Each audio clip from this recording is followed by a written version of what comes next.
mencapai karakter yang unggul. SMK Negeri 1 Glado, kobarkan semangat pendidikan bangsa. SMK Negeri 1 Glado, kibarkan kejayaan selamanya.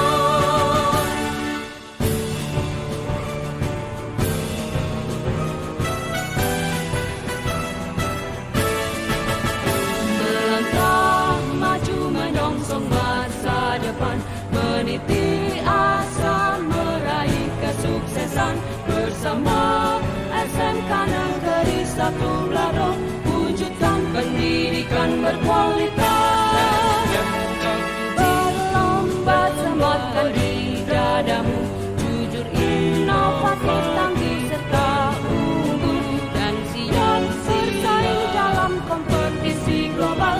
Bangun negeri dengan vokasi kuat, junjunglah nilai religius, kritis, kreatif, mandiri, berkebinekaan global dan berkolaborasi mencapai karakter yang unggul.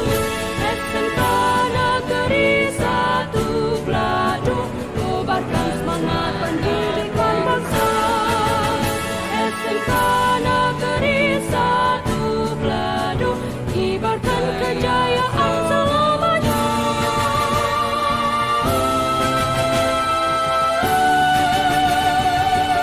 Berjaya.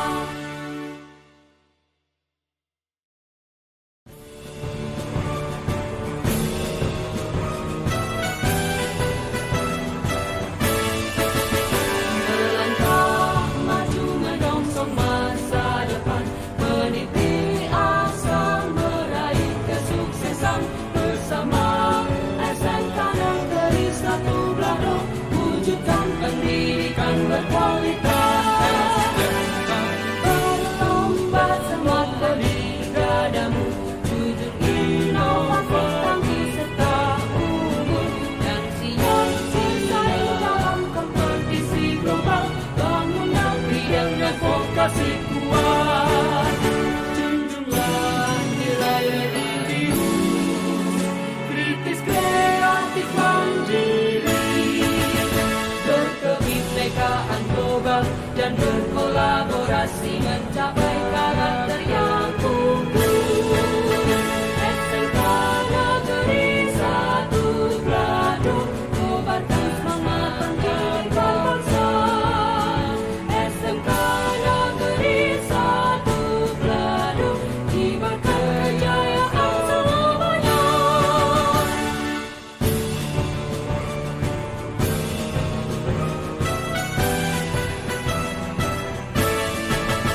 Melangkah maju menyongsong masa depan, meniti asa meraih kesuksesan. Bersama SMK Negeri 1 Glado, wujudkan pendidikan berkualitas.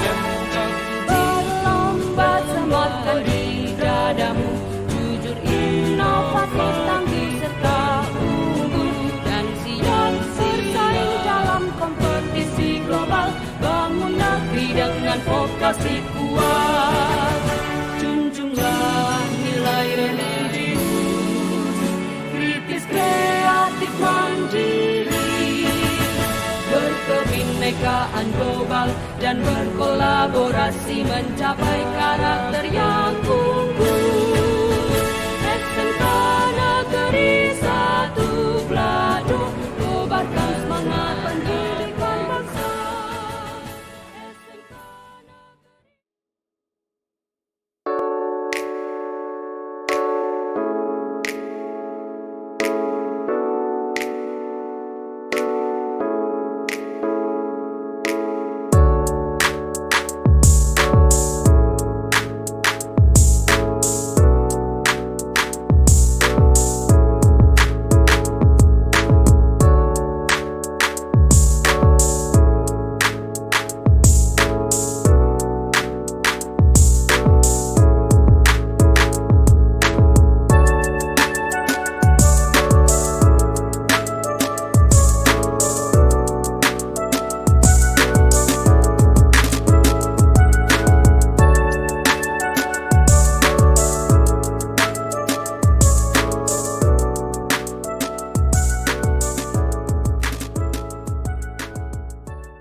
guru teknik otomotif SMK Negeri 1 Gladu mohon izin mengumpulkan Bapak Ibu guru hebat semuanya dalam rangka kegiatan diseminasi aksi nyata budaya positif program guru penggerak angkatan 11 Kabupaten Batang.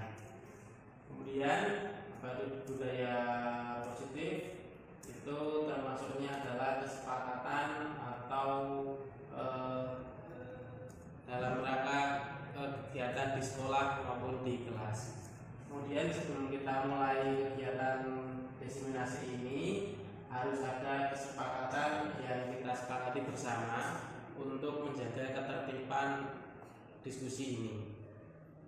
Yang pertama, HP digunakan seperlunya. Jadi kalau Bapak Ibu guru mau menggunakan HP bisa digunakan seperlunya atau bisa minta izin atau keluar dari forum terlebih dahulu. Yang kedua, tunjuk jari jika ada kepentingan. Kemudian yang ketiga adalah jangan lupa bahagia. Ya, kemudian terakhir selalu menjaga kebersihan lingkungan forum ini. Baik, selanjutnya disiplin positif itu harus kita miliki sebagai seorang guru, yaitu kemampuan dalam mewujudkan budaya positif, dan budaya positif tersebut harus dapat dijalankan dengan menerapkan konsep-konsep inti seperti yang pertama, disiplin positif memotivasi. Jadi kita sebagai guru harus bisa memberikan motivasi-motivasi yang positif pada peserta didik kita atau anak-anak didik kita. Kemudian yang kedua, perilaku manusia. Yang ketiga, keyakinan sekolah atau kelas. Keempat, kebutuhan dasar manusia.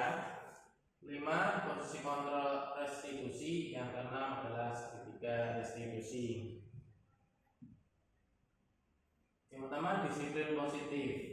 Di SMK Negeri 1 Gladu sudah menerapkan disiplin positif, yaitu adanya kegiatan pembiasaan upacara dan apel setiap pagi, dimulai pada pukul 7 kurang lebih selama 30 menit atau 45 menit apabila ada kegiatan upacara bendera. Dan kegiatan apel kegiatan apel dilaksanakan oleh seluruh siswa-siswi SMK Negeri 1 Gladu dan juga diikuti oleh Bapak Ibu guru. Dan ini contoh ada jadwal pembiasaannya, jadi kami buatkan jadwal supaya terkontrol dan terkondisikan. Dan kemudian apabila setelah melaksanakan apel atau upacara akan diabsensi oleh Bapak Ibu guru wali kelas maupun Bapak Ibu guru jam pertama. Itu adalah contoh pembiasaan yang ada di SMK Negeri 1 Gladu.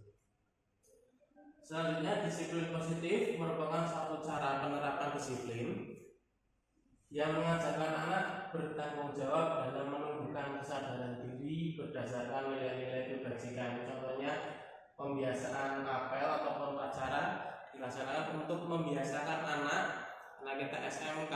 Tujuannya adalah nanti setelah lulus SMK itu adalah bekerja di setiap perusahaan atau instansi dunia usaha dan industri. Pasti sebelum melaksanakan kerja akan dilaksanakan apel atau briefing yang digunakan atau yang disiapkan untuk mempersiapkan pekerjaan atau apa yang akan dilakukan pada hari itu. Jadi kita membiasakan itu seperti itu.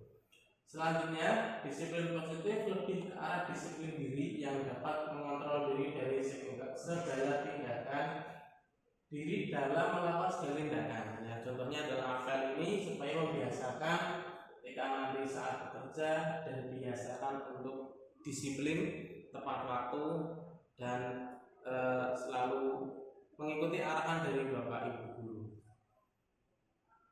Selanjutnya, disiplin positif dapat membuat murid memahami dan menyadari berdasarkan motivasi internal, bukan akibat paksaan, ujian ataupun hukuman. Jadi tujuannya nanti siswa itu adalah sadar dari motivasi intrinsik atau dari dalam diri siswa tersebut tanpa adanya paksaan. Walaupun pertamanya mungkin ada sedikit paksaan ataupun dorongan dari Bapak Ibu guru, tapi hal tersebut lumrah karena pembiasaan baru itu harus ada semacam paksaan. Setelah itu nanti siswa diharapkan memiliki kesadarannya sendiri untuk melaksanakan kegiatan disiplin positif tersebut. Kemudian motivasi perilaku manusia. Ada 3 motivasi perilaku manusia. Yang pertama, untuk menghindari ketidaknyamanan atau hukuman. Yang kedua, untuk mendapatkan imbalan atau penghargaan dari orang lain. Yang ketiga, untuk menjadi orang yang mereka inginkan dan menghargai diri sendiri dengan nilai-nilai yang mereka percaya. Tentang membentuk keyakinan sekolah atau membentuk keyakinan kelas. Jadi sebelum kita melakukan atau men-share peraturan, itu kita harus sudah membentuk bahwa peraturan tersebut harus diyakini oleh seluruh siswa. Kalau di seluruh siswa itu tidak meyakini bahwa di situ ada peraturan, berarti peraturan tersebut tidak bisa dijalankan dengan sepenuh hati oleh siswa. Seperti itu. Contohnya seperti ini untuk membentuk keyakinan kelas atau keyakinan sekolah. Kalau keyakinan kelas itu berarti lingkupnya di hanya kelas, ya, atau guru mapel. Kalau di SD kan berarti kelas, kalau di SMP atau SMK berarti guru mapel. Yang pertama adalah guru berperan dalam mewujudkan terbentuknya keyakinan sekolah atau kelas dengan adanya kesepakatan antara guru dan murid. Jadi seperti awal tadi sudah disampaikan, kesepakatan yang harus kita sepakati bersama. Contohnya tadi tidak boleh menggunakan handphone kalau mau bertanya, jadi harus kita sepakati dulu. Ya, jadi kita mengutarakan kesepakatan apa yang akan kita bentuk bersama dengan siswa-siswa. Dan tujuannya apabila kesepakatan itu terbentuk, maka akan tersadarkan sendiri dalam hati siswa tanpa kita harus memarahi ataupun kita harus menegaskan seperti itu. Jadi muncul dalam diri siswa sendiri. Nah, ini adalah keyakinan sekolah itu harus berupa kalimat positif. Jadi lebih baik kita membuat kata-kata itu dalam bentuk kalimat positif. Contohnya, tidak boleh ramai di kelas itu sebetulnya boleh apa tidak? Nah, berarti dengan kata positifnya menjaga ketenangan kelas. Jadi seperti itu. Jadi ketika kita membuat keyakinan kelas itu dengan bahasa yang positif, karena kita mungkin terbiasa dari kecil, kita biasa jangan akhirnya kita terbawa sampai sekarang, akhirnya kita membuat peraturan pun tidak jangan. Jadi sebetulnya untuk membuat keyakinan kelas atau keyakinan sekolah itu harus dengan kalimat yang positif seperti itu. Selanjutnya, keyakinan sekolah atau keyakinan kelas, contohnya seperti ini. Yang pertama, menjaga kebersihan dan keindahan kelas. Itu kan kalimat positif ya. Kalau kalimat negatifnya tidak boleh buang sampah sembarangan. Itu alangkah lebih baiknya dirubah dengan menjaga kebersihan dan keindahan kelas. Yang kedua, tertib mengikuti pelajaran. Yang ketiga, mengumpulkan tugas tepat waktu. Contohnya seperti itu. 4, menjaga kekompakan dan toleransi di kelas. 5, saling menghormati dan menghargai. Kalau di sini kita lihat tidak ada sebuah kata atau kalimat yang berkonotasi negatif atau kalimat negatif seperti ini. Terus kemudian disepakati bisa dalam sebuah kertas atau papan tulis atau ditulis siswa atau ditulis guru juga. Kemudian ditulis setiap anggota kelas perlu belajar, senang, melakukan tugas dan sebagainya, selalu bersifat positif dan sebagainya, hormat, bahwa, terus kemudian bekerja dan sebagainya. Ini contohnya yang bisa kita terapkan di kelas. Pasti Bapak Ibu sudah menerapkan itu ya di kelasnya masing-masing. Kemudian kebutuhan dasar manusia. Jadi setiap manusia itu memiliki kebutuhan yang harus kita lengkapi. Yang pertama, untuk bertahan hidup dan kasih sayang. Yang kedua, ini apa ya? Bertahan hidup, terus kasih sayang, rasa diterima, penguasaan, kebebasan dan kesenangan. Nah, seperti itu. Tapi slide-nya ada. Kemudian 5 posisi kontrol restitusi. 5 posisi kontrol restitusi. Yang pertama, guru sebagai penghubung, 2 guru sebagai pembuat merasa bersalah, 3 guru sebagai teman, 4 guru sebagai pemantau, dan 5 guru sebagai manajer. Ini siapa? Yang pertama, posisi kontrol restitusi sebagai manajer. Di antara kelima posisi kontrol tersebut, sebaiknya seorang guru juga menggunakan posisi kontrol sebagai manajer. Ini ada gambarnya Pak Adi, Bu Nani, dan saya. Kemudian sebagai manajer, guru dapat berbuat sesuatu bersama murid, mempersilahkan murid bertanggung jawab dan mendukung murid agar dapat menemukan solusi. Selanjutnya, segitiga restitusi. Apa itu segitiga restitusi? Akan saya tampilkan dalam slide berikut. Tahapannya, yang pertama adalah menstabilkan identitas. Identitas siapa? Identitas mereka sebagai peserta didik.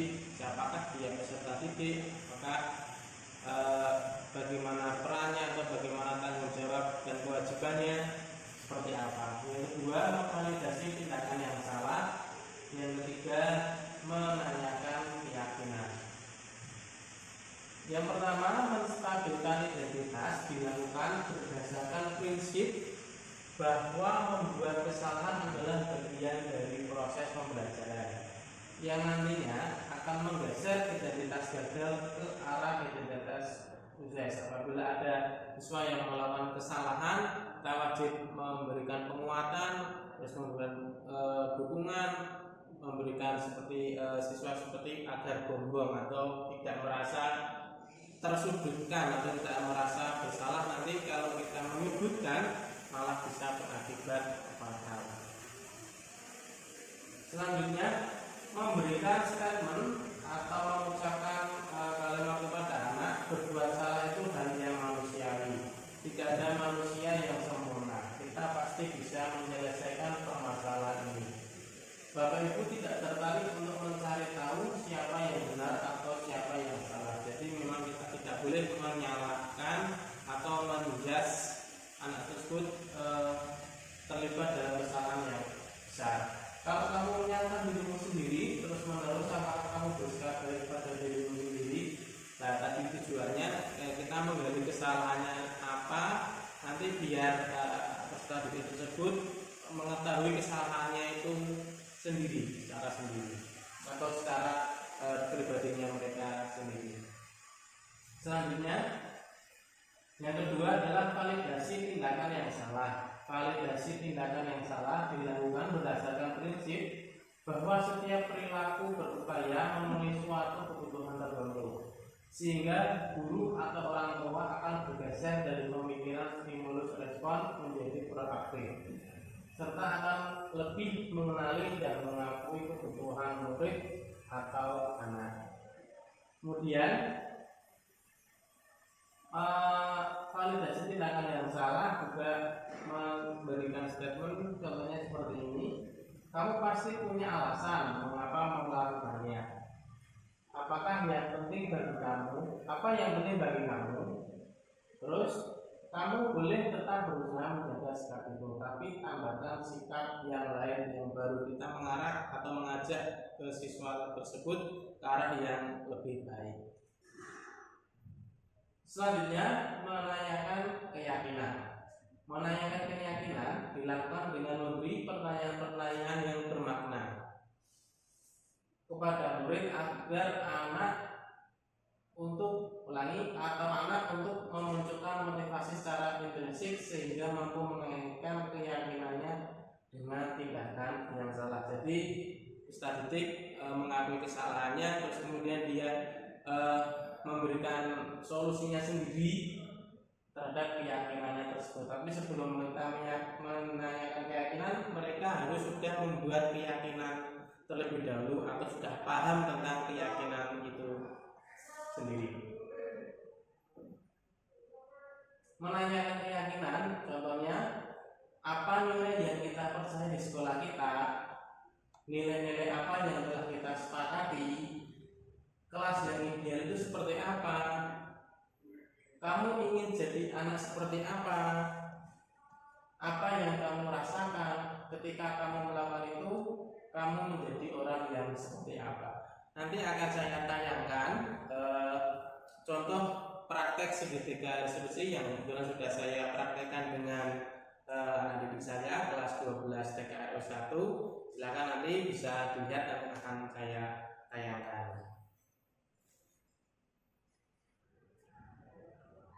Disiplin positif itu harus kita miliki sebagai seorang guru, yaitu kemampuan dalam mewujudkan budaya positif.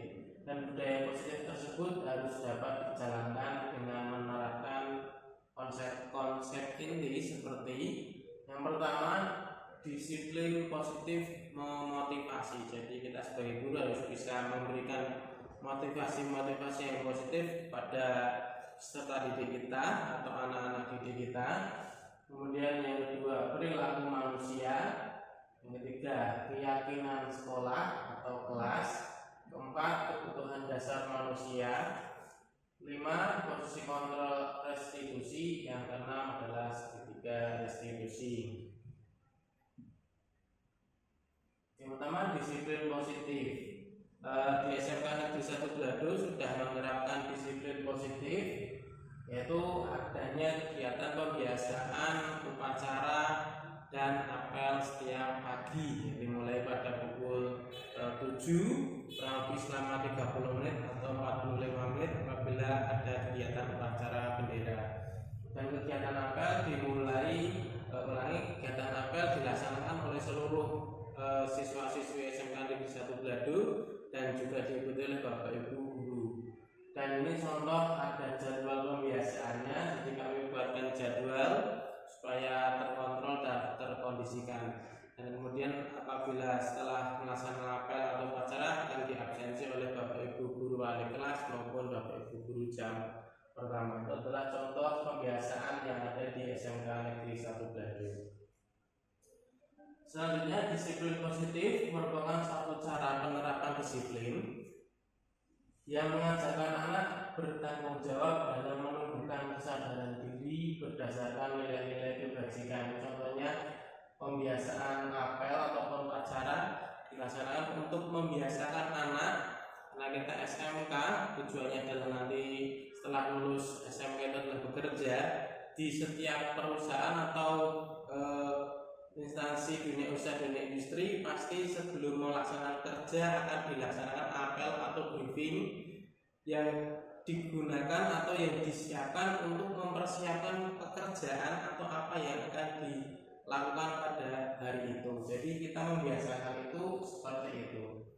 Selanjutnya, disiplin positif lebih ke arah disiplin diri yang dapat mengontrol diri dari segala tindakan diri dalam melakukan segala tindakan. Ya, contohnya dalam apel ini supaya membiasakan ketika nanti saat bekerja dan biasakan untuk disiplin, tepat waktu, dan selalu mengikuti arahan dari Bapak Ibu guru.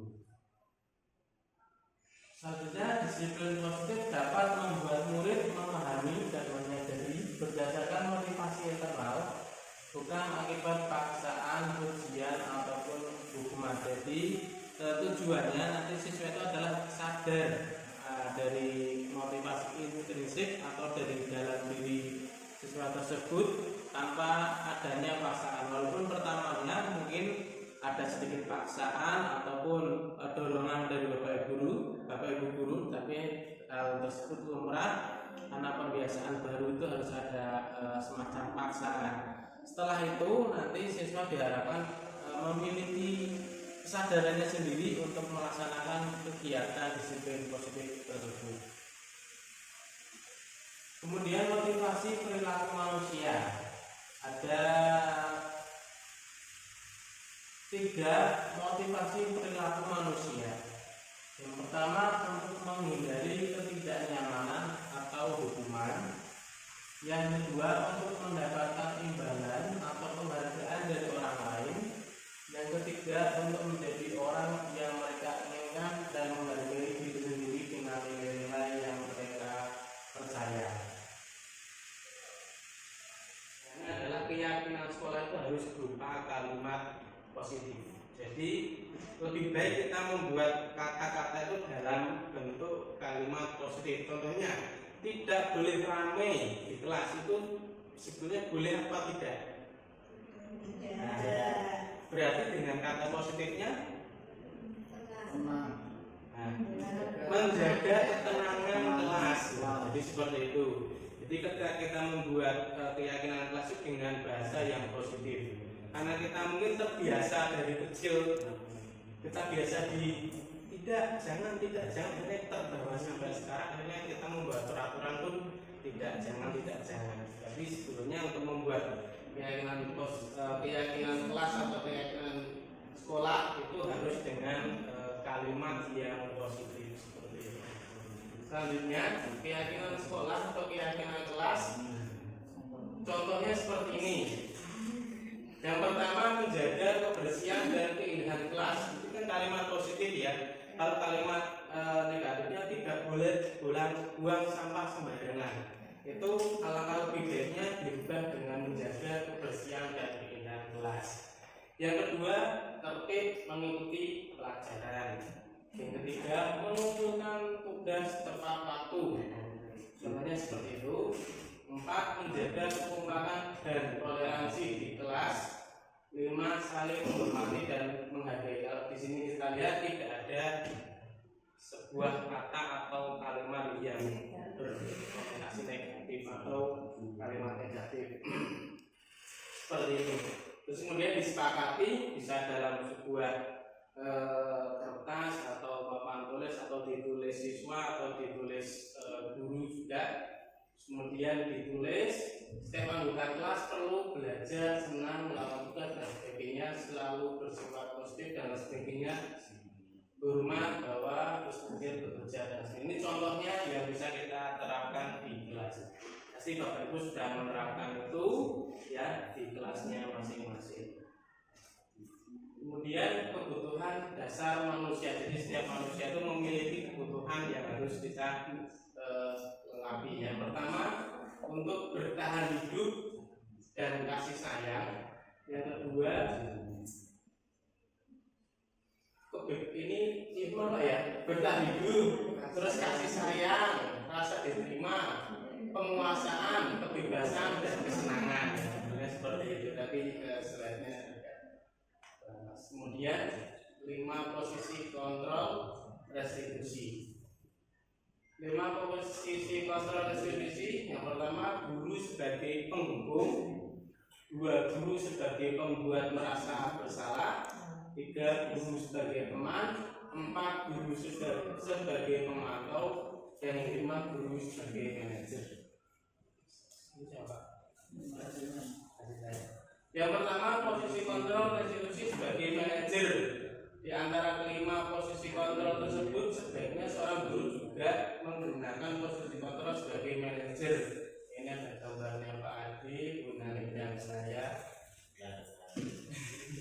Kemudian sebagai manajer, guru dapat berbuat sesuatu bersama murid, mempersilahkan murid bertanggung jawab dan mendukung murid agar dapat menemukan solusi. Berikut tahapannya, yang pertama adalah menstabilkan identitas. Identitas siapa? Identitas mereka sebagai peserta didik. Siapakah dia peserta didik? Maka bagaimana perannya atau bagaimana tanggung jawab dan kewajibannya seperti apa. Yang kedua, memvalidasi tindakan yang salah. Yang ketiga, menanyakan keyakinan.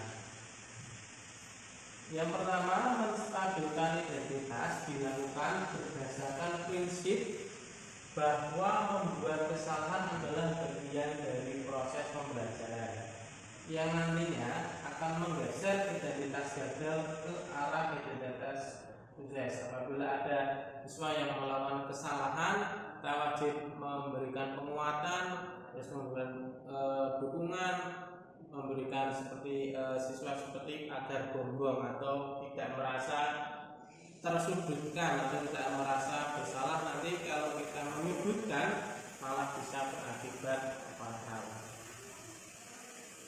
Selanjutnya, memberikan statement atau mengucapkan kalimat kepada anak, berbuat tidak ada manusia yang sempurna. Kita pasti bisa menyelesaikan permasalahan ini. Bapak Ibu tidak tertarik untuk mencari tahu siapa yang benar atau siapa yang salah. Jadi memang kita tidak boleh menyalahkan atau menjudge anak tersebut terlibat dalam kesalahan yang besar. Kalau kamu menyalahkan dirimu sendiri terus menerus, apakah kamu dosa daripada dirimu sendiri? Nah, tadi tujuannya kita menggali kesalahannya apa, nanti biar peserta didik tersebut mengetahui kesalahannya itu sendiri, secara sendiri atau secara pribadinya mereka sendiri. Selanjutnya, yang kedua adalah validasi tindakan yang salah. Validasi tindakan yang salah dilakukan berdasarkan prinsip bahwa setiap perilaku berupaya memenuhi suatu kebutuhan tertentu, sehingga guru atau orang tua akan bergeser dari pemikiran stimulus respon menjadi proaktif, serta akan lebih mengenali dan mengakui kebutuhan murid atau anak. Kemudian validasi tindakan yang salah juga memberikan statement, contohnya seperti ini: kamu pasti punya alasan mengapa melakukannya. Apakah yang penting bagi kamu? Apa yang penting bagi kamu? Terus kamu boleh tetap berusaha menjaga sikap itu, tapi tambahkan sikap yang lain yang baru. Kita mengarah atau mengajak ke siswa tersebut ke arah yang lebih baik. Selanjutnya, menanyakan keyakinan. Menanyakan keyakinan dilakukan dengan memberi pertanyaan-pertanyaan yang bermakna kepada murid agar anak untuk memunculkan motivasi secara intrinsik sehingga mampu mengaitkan keyakinannya dengan tindakan yang salah. Jadi peserta didik mengakui kesalahannya, terus kemudian dia memberikan solusinya sendiri terhadap keyakinannya tersebut. Tapi sebelum kita menanyakan keyakinan, mereka harus sudah membuat keyakinan terlebih dahulu atau sudah paham tentang keyakinan itu sendiri.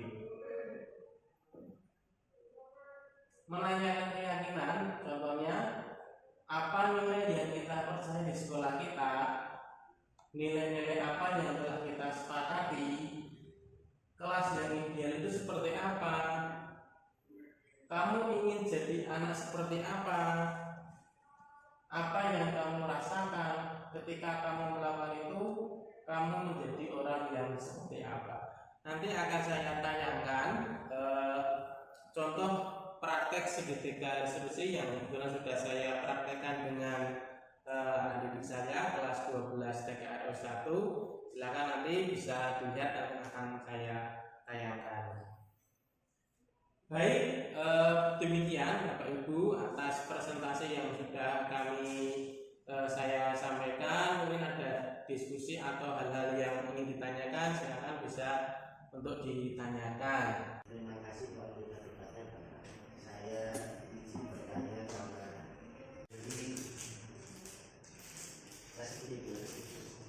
jadi kita mengimplementasikannya agar lebih santun dan nyaman itu bagaimana dan lebih dipahami oleh peserta didik.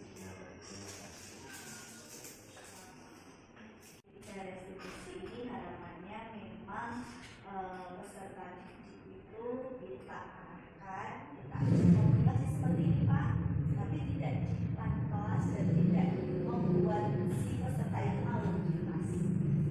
Nah itu, jadi poinnya di situ diajak diskusi berdua, ditanyakan dari hati ke hati dan pertanyaan-pertanyaan yang tadi mematik dan halus, walaupun mungkin kadang anak-anak juga bikin gemas, tapi memang sebesar-besarnya yang kami pelajari di sini itu memang kami guru harus menghamba kepada anak dan tidak boleh marah, tidak boleh emosi. Makanya di sini kami harus sering belajar dengan Bapak Ibu kita. Kalau pendekar di jalan hati boleh. Ya, hati itu diungkapkan sendiri. Jadi kalau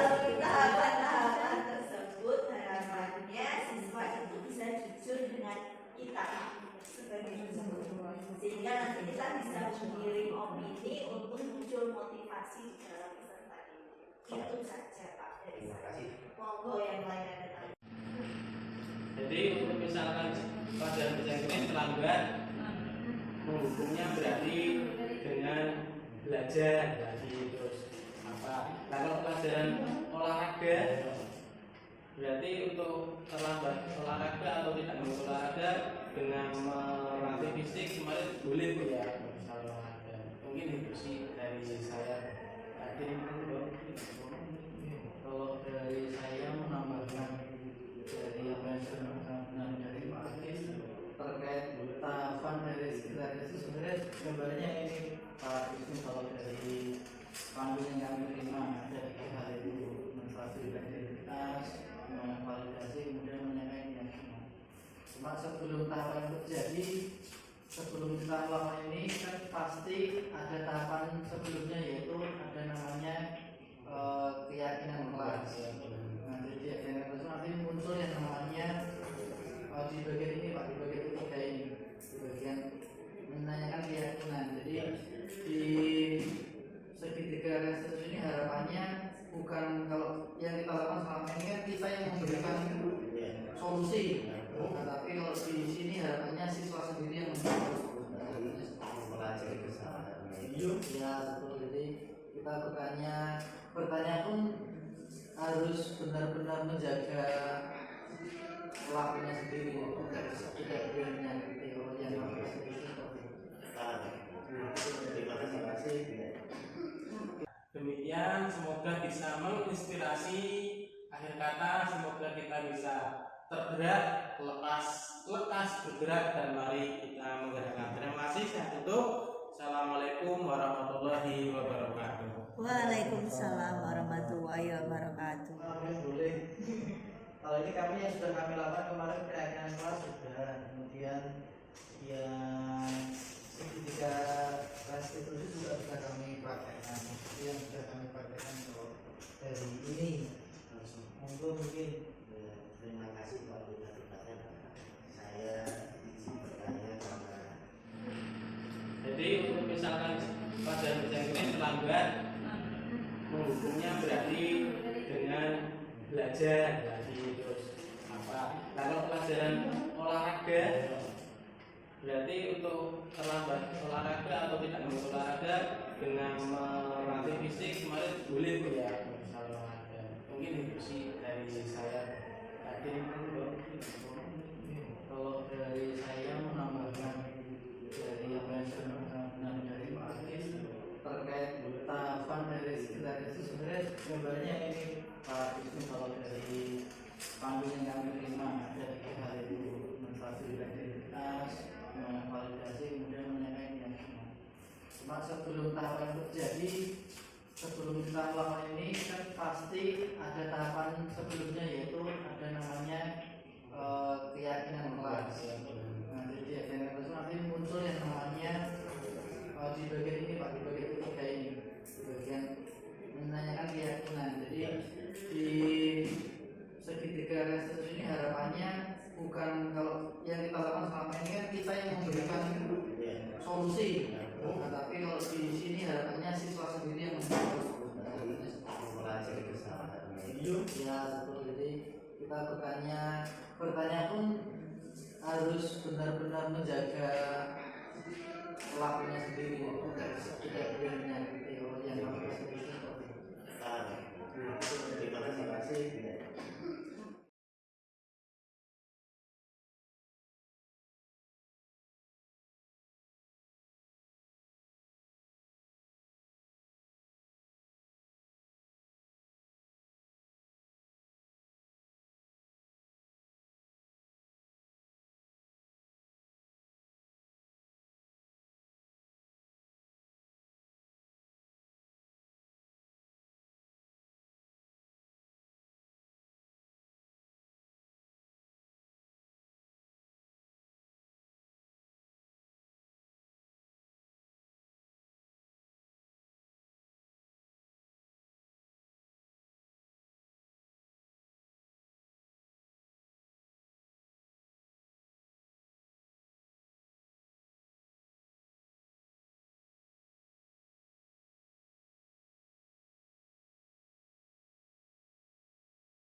Laporan pemimpin upacara.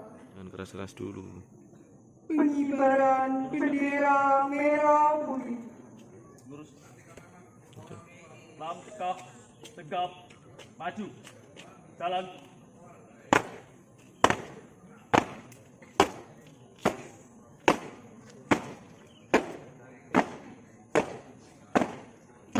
Haluan kiri. Jalan.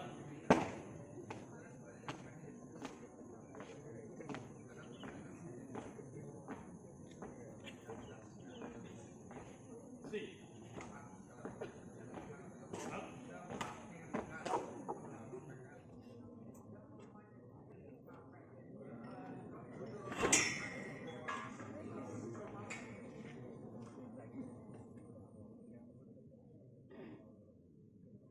Bendera siap. Pada sang merah putih. Hormat. Paduan suara sampai pengibaran bendera dan lain sebagainya, serta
Assalamualaikum. Waalaikumsalam.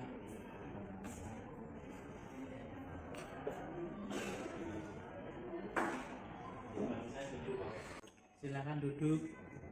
Pak, terima kasih. Selamat pagi Nasrin. Pagi Pak. Saya mendapatkan laporan bahwa kemarin kamu tidak berangkat. Betul ya? Iya Pak, betul. Pergi kemana dan apa yang kamu lakukan? Kemarin saya pergi nongkrong di warung Pak. Ya. Baik, setiap orang pasti memiliki kesalahan.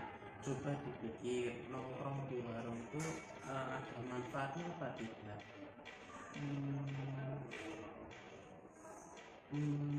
Tidak ada Pak. Berarti kan itu membolos. Itu menurutmu betul atau salah? Menurut saya salah Pak. Saya mohon maaf, itu membuat Bapak jadi cemas, itu juga menyalahi peraturan sekolah kita. Juga kalau ketahuan bisa ditangkap Satpol PP. Saya minta maaf Pak. Oke, terus kenapa kamu membolos? Saya kemarin bosan di pembelajaran di kelas, Pak. Jadi saya pergi keluar karena diajak teman. Sekarang kamu sadar kalau kegiatan seperti itu salah ya? Iya, Pak. Terus kemudian apakah kamu masih mau membolos lagi? Tidak, Pak. Saya mohon maaf. Baik, kedepannya apa yang kamu akan perbaiki dari kesalahan ini? Kedepannya saya akan meminta tugas dari bapak ibu guru mata pelajaran, Pak. Baik, semoga ini kamu mendapatkan pelajaran bermakna ya, Nasril, dan kamu tidak akan mengulangi kesalahan yang sama.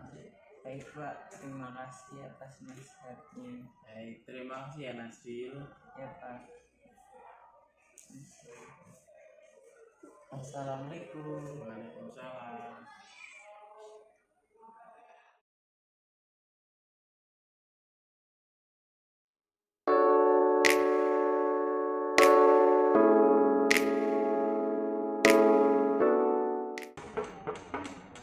Assalamualaikum. Waalaikumsalam. Pak. Silakan duduk. Nasril, apakah kamu tahu saya panggil ke sini karena apa? Saya tahu, Pak, karena kemarin waktu ujian semester saya ketahuan mencontek.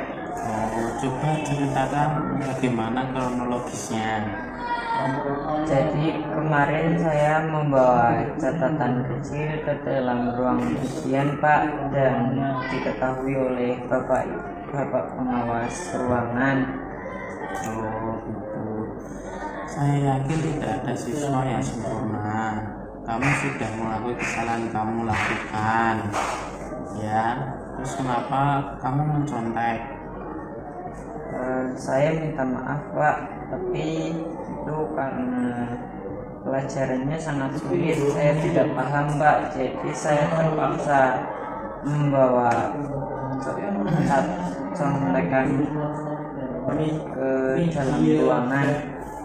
Tindakanmu itu betul apa salah? Saya minta maaf, Pak, saya tahu itu salah.